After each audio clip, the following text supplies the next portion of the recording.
Bom dia, meu irmão, bom dia, minha irmã. Que a graça e a paz do nosso Senhor Jesus esteja com você, aí na sua casa ou no seu trabalho, onde quer que você esteja nessa manhã.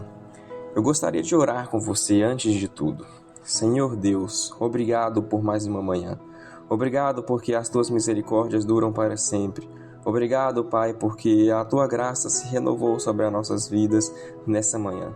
Nós pedimos ao Senhor que nos conduza, nos instrua, nos ilumine, nos dê a capacidade de entender a tua santa palavra nesta manhã. Que possamos, Pai, aprender mais com o Salmo 72. Em nome de Jesus. Amém. Meus irmãos, nós estamos dando continuidade ao estudo do livro dos Salmos. Nós falamos do Salmo 71 ontem, em que falamos sobre as súplicas ou as orações do idoso. E hoje nós vamos falar sobre o Salmo 72. Na minha Bíblia, na tradução que eu estou lendo, está escrito o Rei Justo e o seu reinado eterno. Ou seja, só com este título nós já entendemos que este aqui é um salmo messiânico, um salmo que vai tratar sobre a vinda do Messias, do Salvador, do Cristo, nosso Senhor Jesus, aquele que nos salvou do pecado, da condenação e da ira de Deus.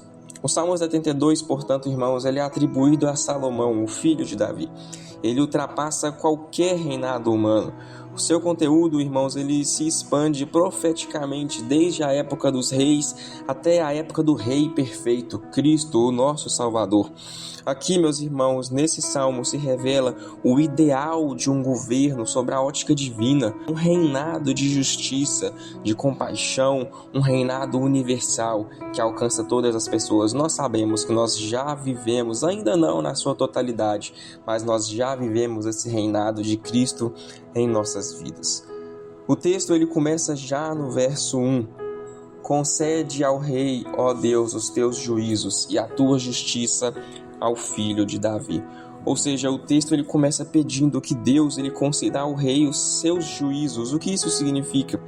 Isso significa, irmãos, que nenhuma justiça verdadeira nasce do homem, mas ela procede do caráter santo de Deus. O Salmo, portanto, meus amigos, ele vai descrever um reino onde os pobres não são negligenciados, mas eles são julgados com equidade, com igualdade. Nos reinos humanos, nos governos humanos, como nós bem sabemos, o poder frequentemente ele oprime, mas no reino de Deus ele liberta. No reino dos homens ou na cidade dos homens, a corrupção impera e reina. Mas no reino de Deus, na cidade de Deus, a justiça do próprio Deus, essa é plena na vida de todos. Os versículos 8 ao 11, irmãos, eles nos apresentam o caráter universal do reinado messiânico. Veja comigo o que diz: domine ele de mar a mar e desde o rio até os confins da terra. Curvem-se diante dele os habitantes do deserto e os seus inimigos lambam o pó. Que os reis de Tarsis e das ilhas lhe paguem tributo. Os reis de Sabá e de Sebá lhe ofereçam presentes. E todos os reis se prostrem diante dele. Todas as nações o sirvam. Irmãos, este reinado do qual o capítulo 72 de Salmos trata não é um reinado apenas local, mas sim um reinado universal que abrange todas as pessoas. O próprio Salmo diz: de mar a mar até os confins da terra, do deserto, Tarsis, das ilhas e por fim todos os reis. O reinado de Cristo, irmãos, é um reinado universal e eterno. A própria Escritura diz que todo joelho se dobrará e toda língua há de confessar que Jesus Cristo é o Senhor. Não se trata, irmãos, de um domínio geográfico, mas de uma expansão espiritual.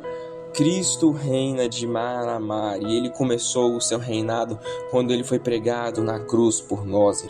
Ali, irmãos, ele estabeleceu um novo marco, um novo momento, irmãos, de reinado, um reinado espiritual em que Cristo reina nos corações, dentro de cada pessoa, através do Espírito Santo. O Salmo ainda, irmãos, ele apresenta uma dimensão até mesmo soteriológica. O rei, ele redime o necessitado.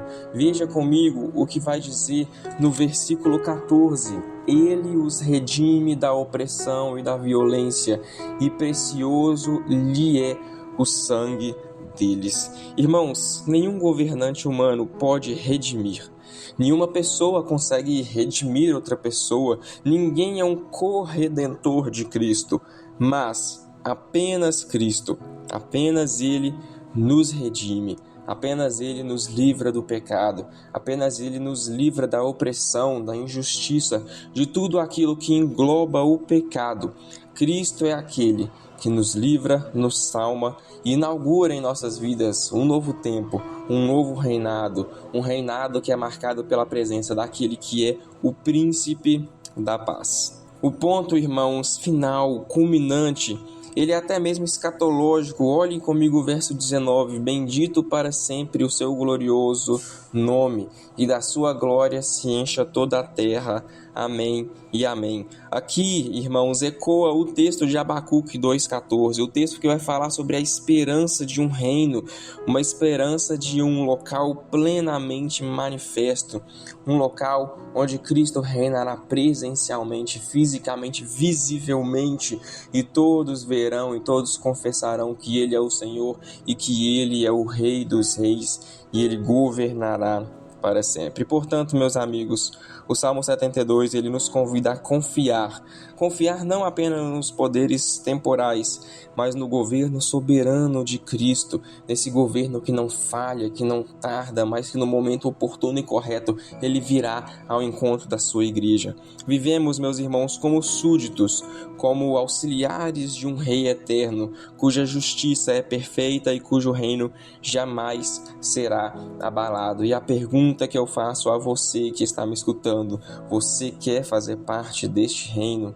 É muito simples, meus irmãos, basta entregar a sua vida para Jesus, basta confiar nele, basta deixar que o Espírito Santo faça morada no teu coração, e ele mesmo há de moldá-lo, há de transformá-lo dia após dia, para que, assim como uma pedra preciosa, você seja lapidado, preparado para este grande encontro final, quando a noiva se encontrará com o seu noivo e juntos viverão eternamente em gozo e prazer. Meus irmãos, que a palavra do Senhor possa ter adentrado ao teu coração nessa manhã, que você possa ter aprendido mais da Escritura Sagrada. Amanhã nós estaremos novamente de volta aqui para aprender mais da palavra do Senhor. Que vocês fiquem com Deus e Deus os abençoe. Amém e amém.